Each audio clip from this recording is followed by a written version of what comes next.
I'm going to ask Praneeth just a few questions about his journey and what it takes. I mean, what Praneeth has done is no small feat, guys. I'll tell you, kind of the pathway he took. He's local. He went to Poolsville, did the SMACS program there. From there, the University of Maryland College Park gave him a full scholarship with the Banneker Key Scholarship. That's the most prestigious scholarship that University of Maryland offers. He had to work hard for that. Grades, standardized testing, the whole shebang.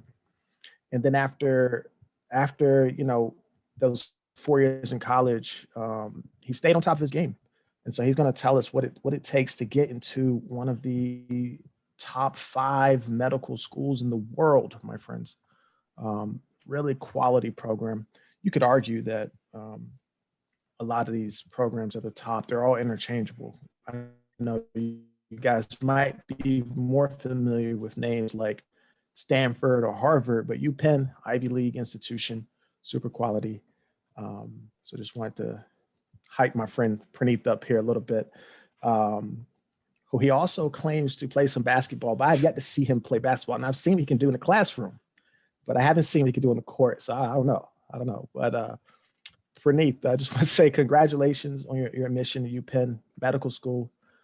For some context, can you tell us why you even applied to UPenn? Yeah. Thanks, Brent, for that info. Very kind of you. But yeah, we will get on the court one day and you'll see my skills on there too. So yeah, hey everybody. My name is Praneeth, and as Brent said, I've been working with him for quite a long time now, and we built quite a relationship together, and he's helped me throughout this whole process. So I'm very grateful for him. But yeah, UPenn has always been my dream school, especially for medical school. I say it was my top choice. So I'm extremely fortunate to have gotten in. And I think that it all starts with their approach towards not just medicine, but in educational in general. And it's truly a school that pushes you to be well-rounded in not just the area that you're majoring in or going into, but also to really cultivate skills in supplemental areas. And for example, I've always been interested in entrepreneurship, and I believe that it's important for a physician to understand the business components behind healthcare delivery, insurance policies, and use this knowledge to improve patient care. So I was looking at a school that would really allow me to combine entrepreneurship and give me a top of the line medical education. And UPenn immediately was something that I was looking at because they have not just a stellar medical program, but also really give you the opportunities to pursue dual degrees. And one of the things that I'm interested in pursuing is an MD MBA. And at UPenn, their medical program allows me to take only one additional year to pursue an MBA at Wharton. And as many of you probably know, Wharton is one of the most renowned business schools in the world. So I thought that this was an opportunity that I couldn't pass up, getting an MD from a top ranked medical school and also an MBA at Wharton. I truly felt that the educational opportunities and bounds as a student at UPenn would be limitless for me. And I felt that being a student here would truly allow me to shape myself into the doctor that I hope to be in the future. Thanks, Praneeth. So let's work backwards here, Praneeth. Let's talk about your undergraduate experience at the University of Maryland. So you told us why UPenn. How did you pull off what you pulled off? Banneker Key, University of Maryland. Now let's get there. Yeah, so obviously there's no exact formula to getting into a school like UPenn or getting the Banneker Key scholarship, because each accepted student has their unique path and qualities that make them stand out. But however, some things that are basically essential to getting into a school like UPenn or getting the Banneker Key scholarship are top of the line test scores. And for medical school, this means a very high MCAT score and also a very high GPA. So my MCAT score was a 521, which is a 99th percentile score. And this is pretty much the median of what the accepted students at UPenn were getting. So that tells you the caliber of the students that are getting accepted into these schools. And my GPA was slightly higher than the median of 3.91. So I had a 3.98. And outside of just these everyone basically applying to these schools and, in consideration for such a scholarship is going to have top of the line test scores and academics. So you need something else that is going to really make you stand out outside of just academics. And so one thing that could make the difference are teacher recommendations and personal statements as to why, you want to become a doctor or why you should receive this scholarship. And also a very important thing, an aspect of your application are your extracurriculars. And I believe that it's important to, as many of you probably heard, it's about quality and not quantity. And I know that may sound like cliche, but it really is true. Like, I think that you should choose 4 to 5 activities throughout your time in high school or college, and really invest time in them throughout your 4 years, and into building relationships with the people in these clubs or activities, and ultimately attaining leadership roles within these clubs. And I think that this really helps the schools understand your passion, your commitment, your work ethic, and your ability to grow within something that you're passionate about. And I think that really helps you stand out. And lastly, one thing that is extremely important is the fit of, like, how does the admissions committee see you fitting into their program or their culture? And for me, for example, as I mentioned, UPenn has a strong entrepreneurial bent. So they're inclined, they want students who also share the same quality about them. And I started a healthcare nonprofit organization in high school. So this is something that sort of fell in line with their philosophy and into what they were looking for. So whenever you're applying to specific scholarships or these schools, make sure that your application sort of tailors into what these admission committees are looking for in their students, and fits into the school's philosophy as a whole. Yeah, wonderful, wonderful. Um, and so going back to like your time in Poolsville, and there are even some middle schoolers on here today, Praneeth. Um, what can you even do starting in middle school?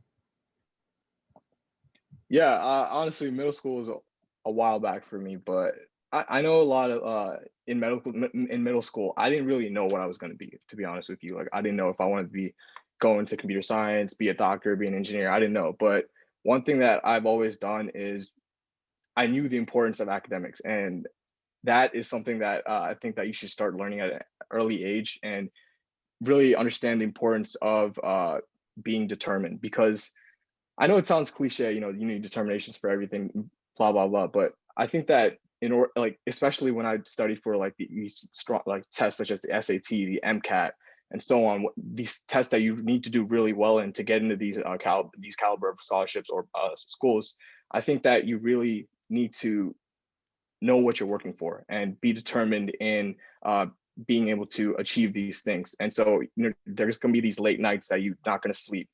Your friends are going to be out playing video games or basketball. And I think that you need to be determined, be willing to sacrifice, and really understand that at the end of the day, your hard work and everything will pay off. So I know that many of you are young right now, and it's going to be hard to, not play video games while your friends are playing, not play sports, but there's something you got to learn to prioritize from an early age. And I think that it will ultimately pay you all dividends at the end of the day.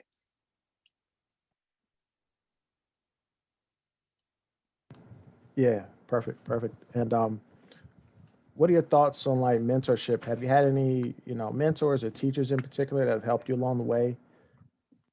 Yeah, so that's another thing that I really wanted to highlight.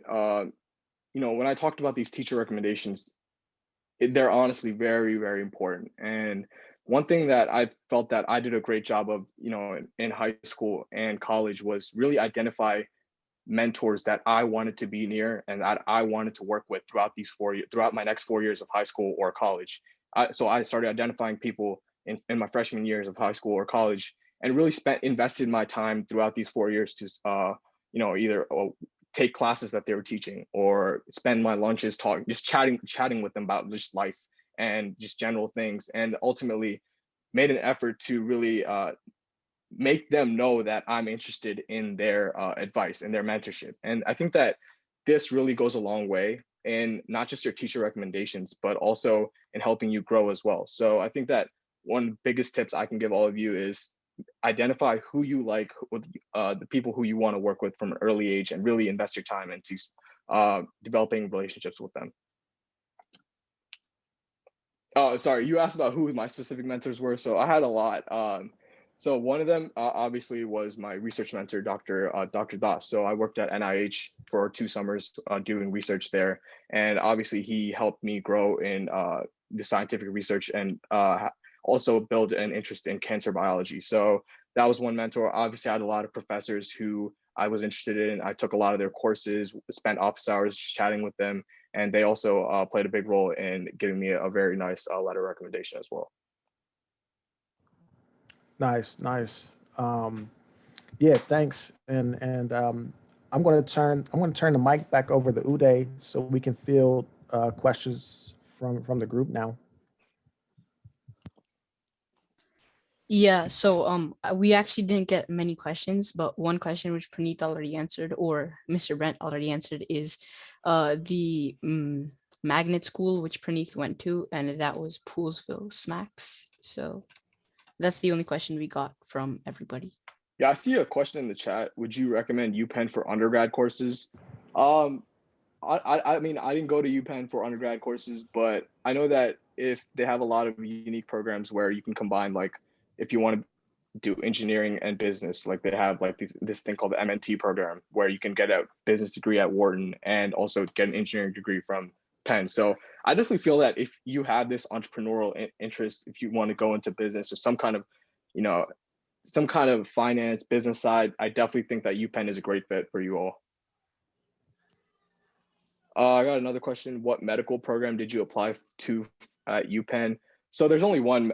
So when you're applying to medical school, you can only apply to 2 things. So you can either do an MD, which is 4 years. So you get your medical degree after Doctor of Medicine after 4 years. And also you can do an MD PhD. So basically an MD PhD is you do your MD you do the first 2 years of your MD, and then you spend 3 or 4 years getting your PhD in a specific research area that you're interested in, and then finish your last 2 years of your MD. So you basically get both your MD and your PhD in a combined 7 to 8 years. And another unique thing about this program is that if you choose to go MD PhD, your entire medical school is fully funded by the school. So that's another incentive of doing the MD PhD. And as you guys probably know, medical school is very expensive. So that's something to think about if you.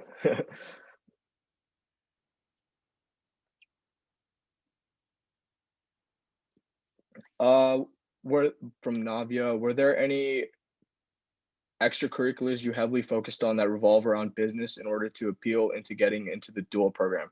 Yeah, so like I mentioned, I actually started my own healthcare nonprofit called Vaccine Care. I started it at the end of high school, or like right at the beginning of my freshman year of college. So basically, this nonprofit works in both both Maryland and areas of India to increase healthcare education to communities in need where they may be undergoing underprivileged populations, where they may have like a lack of knowledge about certain medical issues. And also it works with healthcare organizations and hospitals to provide resources to these underprivileged communities in these different areas. So that's something that my Vaccine Care, my nonprofit, was something that I heavily emphasized throughout my application. And I expressed a desire to go to a school where I can really continue expanding upon Vaccine Care and integrating it within medicine to really expand its scope and impact. And I think that that really stood out at Penn, and I think that it definitely did help me get in there as well. Could you talk a little bit about Source America, which you did in high school, Praneeth?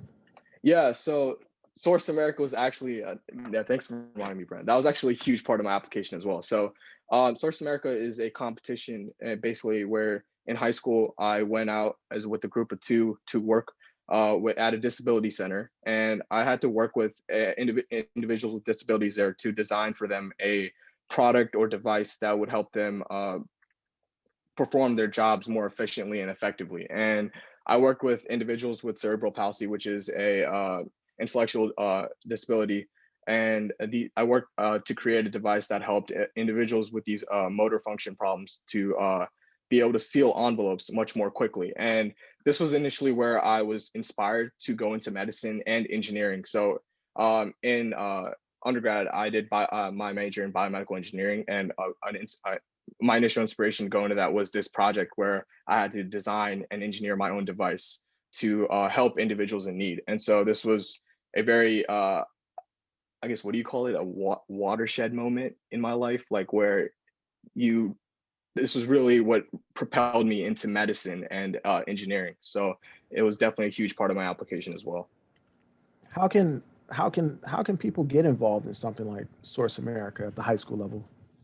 Yeah, Source America is something that my school actually required us to do this. So the SMACS program at Postal High School, it required us to be a part of this program. So I'm grateful for that opportunity, or else I would have never known about it. But I know that this competition is open to anyone in high school. So if you guys are interested in engineering and community service work, I definitely recommend this program. And also it's definitely a great way to, if you do end up doing well in this competition, it's definitely a huge benefit to your applications. As I mean, for my school, if like anyone who got like finished top 3 in this, they went on to do like great undergrads, the Duke, Harvard, Stanford. So like it's definitely a great opportunity to showcase your skills and enhance your application.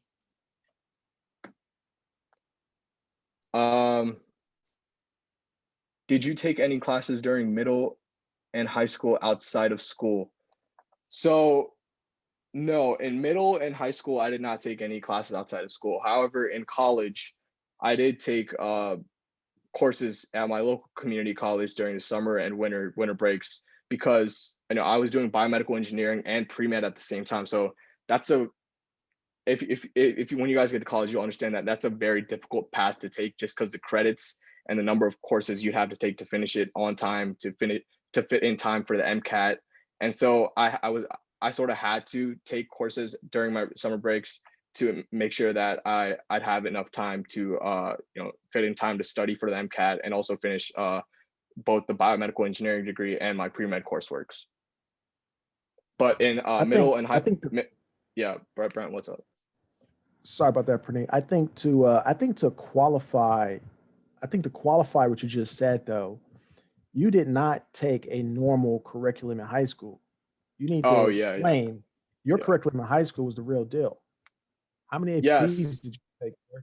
Yeah, so I think there's 7 periods in high school, and for SMACS we had to take 8 or 9, I believe. So it was definitely, I was staying 2 or 3 hours past everyone else that in my high school. So people in the SMACS program, we were staying 2 or 3 hours past everyone in our high school, and I was getting home at like, sometimes it would be 8 or 9 after basketball practice. So like, definitely I'm grateful for the SMACS program for really helping me build up my work ethic, helping me better prioritize, when I had to get certain things done, because, I was playing basketball, I was doing these clubs, and I was taking these extra classes that I was required to take as part of SMACS. And I really had to learn to really grind through this process and really prioritize and sacrifice other components of my life to be able to be successful. And SMACS is not just Postal specific. So SMACS is also, Blair has a SMACS program as well. Yeah. How did you prepare for tests like the SAT? How did I prepare, Brent? All right, a big part of that was Brent. Hours and hours. Exactly. Yeah, hours and hours. Brent, I spent hours and hours with Brent, especially, going to SMACS. I was good with like the math side and stuff, but the reading side, that was something that I wouldn't say I was too great at. But so that's something that I really worked on with Brent, and he definitely helped me with that. He's a great reading teacher, and I did a lot of practice tests. I don't know if they still have it, but there was like a website called Crack ACT or Crack SAT that had like leaked tests from the past that just the people uploaded leaked tests. So I did like every single practice test on there. And honestly, that is the biggest part. Don't save like practice tests from like for the end or something. Just keep doing practice tests, that even if you feel like you're not ready to do a practice test, it definitely helps you build up your stamina for this actual test. I think that is definitely something that people overlook as well. Yeah, crack SAT. That's right. Yeah. I don't know. Are they still uploading like leaked tests? It's Reddit now. Oh, it's Reddit. Okay, It's okay. Reddit now. Yeah, people still getting them. Yeah. Yeah, that's all I see. Anyone else have any questions? Yeah, so there's actually one more question. So somebody asked, when applying to colleges, would you say that extracurriculars have a larger impact on applications than GPA and SAT? Well, that really depends. So like I said, you need the GPA and SAT to like if I'm a college and I have like thousands of applications to read, I'm not going to read through every single application because it's just too much time. I mean, I know schools lie and say that, oh, we read everything, but if you don't have a basic MCAT or GPA or SAT to even like qualify for like what they're looking for, they're just going to throw your application out. So in that way, a GPA and SAT is extremely important because you want them to read your application. You want them to understand who you are and why you need to come to the school. So in order to do that, you need to have the proper GPA and SAT. And then after that, I feel that your extracurriculars are extremely important because that's what essentially helps you stand out from the rest of the pack that they're choosing to read.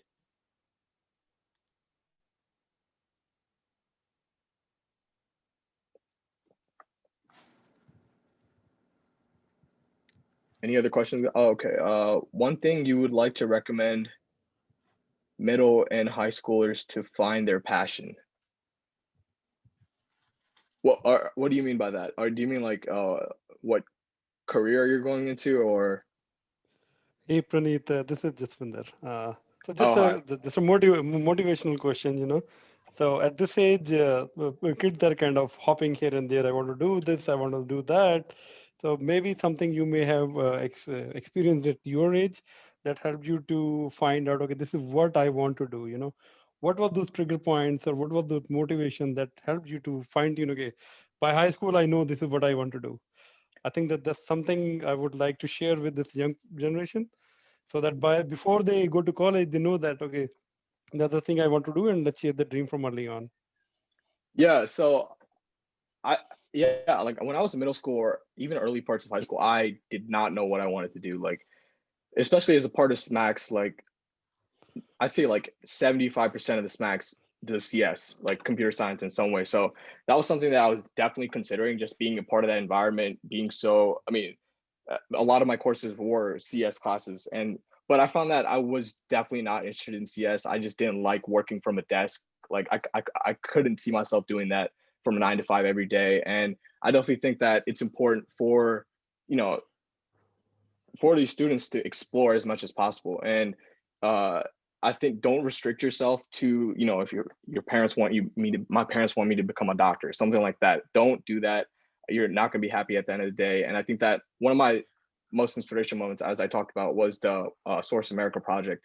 I just saw how impactful and how rewarding it was to be able to use my skills to create a product for an individual that was clearly in need, and seeing their reaction at the end of the day using my product and seeing how helpful it was for them, seeing them enjoy being able to finally complete a task that they were never able to do before. That was something that inspired me to go into medicine and engineering as well. And I think that just those kinds of opportunities are something that students should definitely go after and pursue, because you never know what you'll be inspired by. And I think that uh, just don't settle. Just keep always continuously exploring, but at the end of the day, find something that you're passionate about and just move forward. I think that's all I could say. Yeah. Yeah, thank you. That helps. I think it was great, Praneeth, that you mentioned earlier. You got to, earlier in your life rather than later, you got to put those video games down. Yeah. I mean, I know it's hard. Like it's easy to say now. Like it was hard for me too. Like I was a big video game player, Mario Kart, everything like that was huge for me. But I guess it helped that my parents were there to push me as well. But it's definitely something that sacrifice. That's probably one of the biggest things. I mean, I can't explain how many times they're my friends wanted me to, you know, go out to the mall with them, watch a movie with them. But it's just that at the end of the day, I knew what I was working for. I knew what I needed to do to get to where I wanted to be. And that's just something that uh, you got to learn to do if you want to be successful. Prioritize and sacrifice and ultimately persevere through life. Yeah. So we also have another question. So how did your course selection look in high school? In high school, so obviously I had to take an extra I s- I had to take an extra period as a part of SMAX. So I sort of loaded myself on APs. Uh, I did AP Bio, AP Chem, AP Physics. I know they're all double periods, but in SMAX they let you do that. So my course selection was definitely very packed, but I say that's more because I was part of SMAX, and I definitely think that I wish I knew the importance of APs more. I understood the importance of APs more in high school, because it would have made my life in college so much easier. Because although I took a lot of APs, I never knew that you needed certain requirements to qualify for course credit in college, and also know that different colleges have different requirements for what they consider. Some for example, like in BC Calc, some colleges may say a 4 is good enough for you to get credit. Some colleges may want a 5. So definitely look into that, see which colleges you're interested in, see what their requirements are, and really take as many APs as possible. But don't overload yourself, because your GPA is extremely important. So know your comfort zone, and know that APs are important, and they will make your life in college a lot easier if you do well on them. So what do you think will be the right balance if someone wants to pursue a mid career, especially in context of taking APs at the high school level? So are you talking about someone that wants to go into medicine? Yes, yes. If someone want to pursue medicine, what combination you would recommend to take as an AP at a high school level? So it honestly depends on what major they're going into in college, but especially if you're honestly, they have to do pre-med. So I definitely recommend them to do AP chemistry, AP biology, AP psychology, and obviously the maths, AP BC Calc, whatever, all those. Sorry, it was like 5 years ago, so I'm sort of a little Yeah, shaky on that, yeah. but No, definitely that's AP fine. Chem, AP Bio, AP Physics, and the calculus stuff. That's definitely a mistake I made, was not taking AP Psychology. That would have saved me a lot of time in college as well.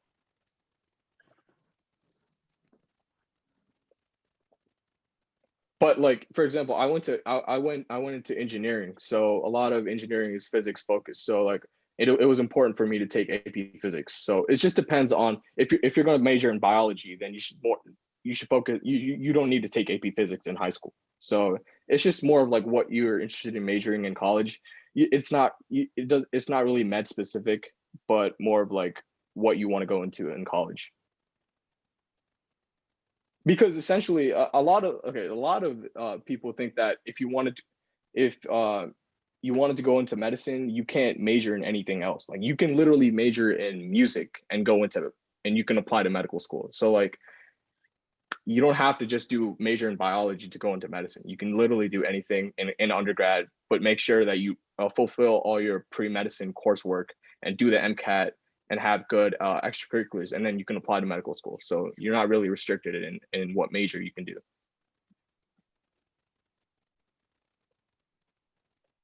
Did you have any?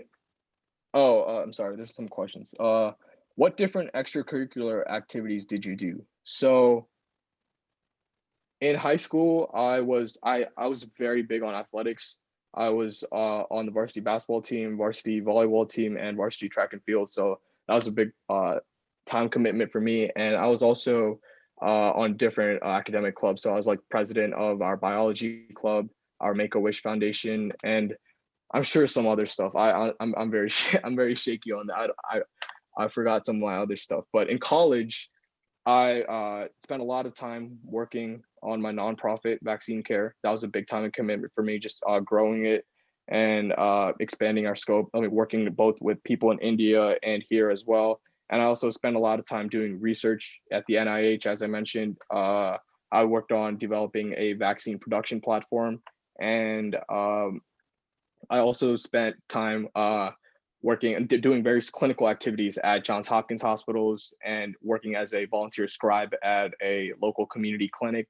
And also I was a president of our Honors College Student Advisory Board at UMD. So I basically worked directly with the president, with the executive director of the Honors College at UMD, and work with them to understand what students needed, what to convey student concerns, and etc.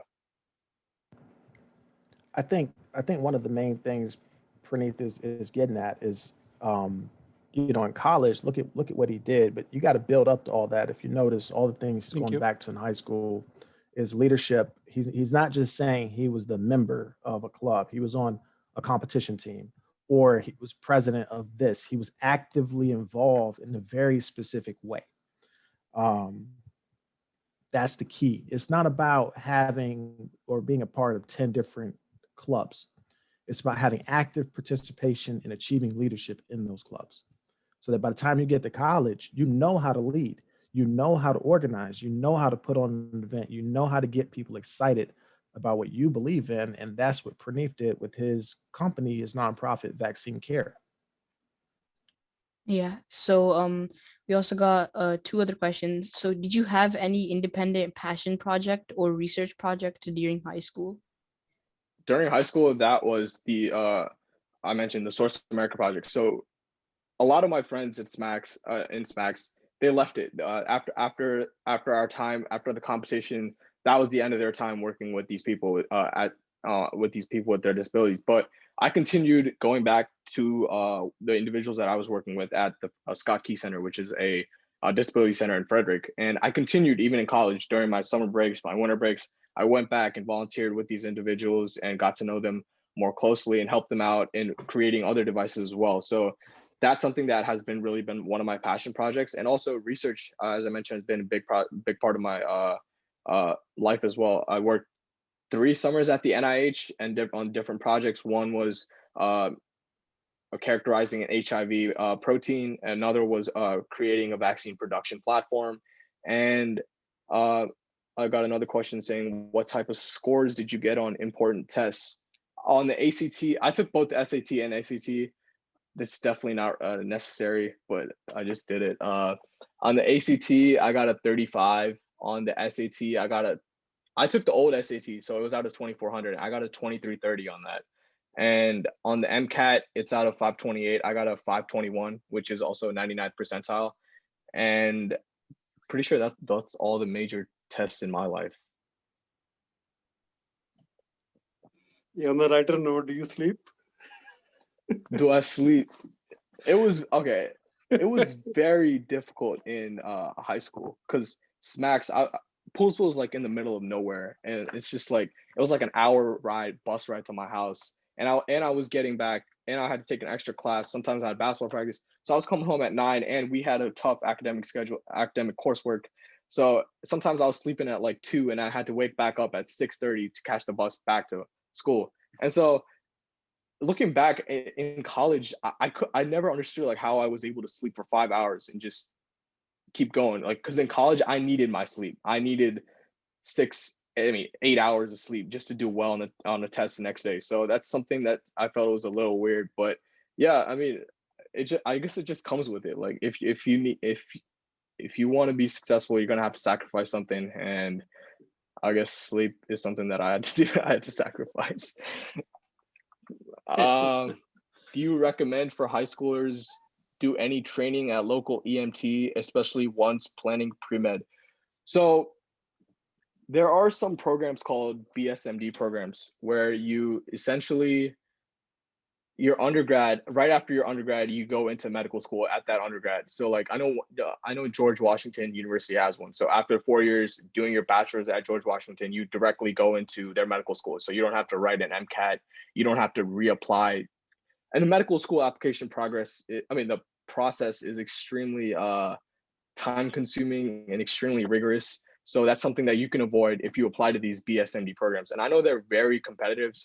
These schools offer like 3 or 4 spots every year. And so if you're someone that wants to do a BSMD, that wants to avoid like an MCAT and this medical school application process, then you should definitely consider doing things like a local EMT, because that's what's going to make you stand out with these other BSMD applicants. But otherwise, if you're just planning to go into pre-med, if you're okay with doing the MCAT again, going through this medical school application process, then I don't think you need to do an EMT in high school.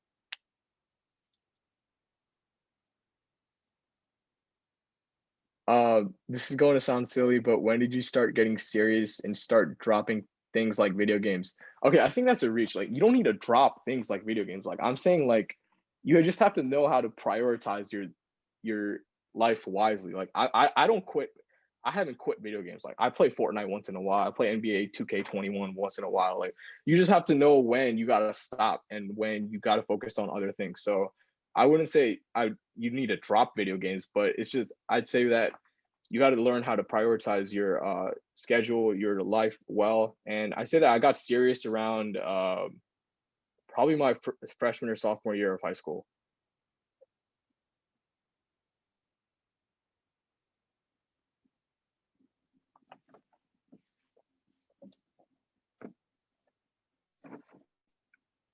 Any other questions?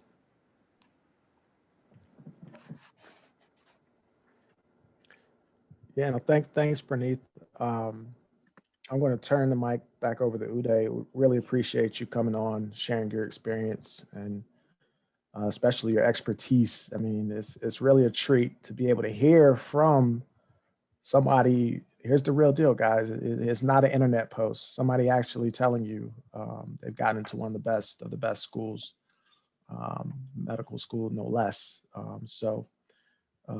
Praneeth, I think he'd love to share more with you. Uday will give you contact information to reach out. Perhaps there could be some mentorship opportunities down the line as well. Thanks for having me, Brent. Yeah, thank you, Praneeth. Thank you, Uday. Thank you, Praneeth. Really appreciate your time sharing with us. Thank you. Thank you. Very insightful for me. At least I came to like few things that I was not aware of. So thanks for doing that. Thank you. Glad I could help. Sure. Yeah, you, so I'll be posting the information to contact Praneeth in the chat. So that is the contact information.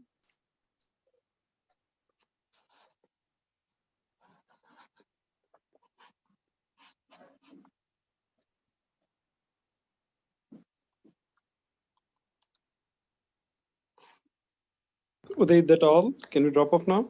Yeah, I Yeah. think that's the end of the meeting. So thank you Yep. everybody for coming, and we'll see you in the next one. We are going to be organizing another meeting. It will be after August 6th. So we hope to see you there. All right. Bye-bye. Thank you. Thank you. Thank you very much, Praneeth. Thank you, guys.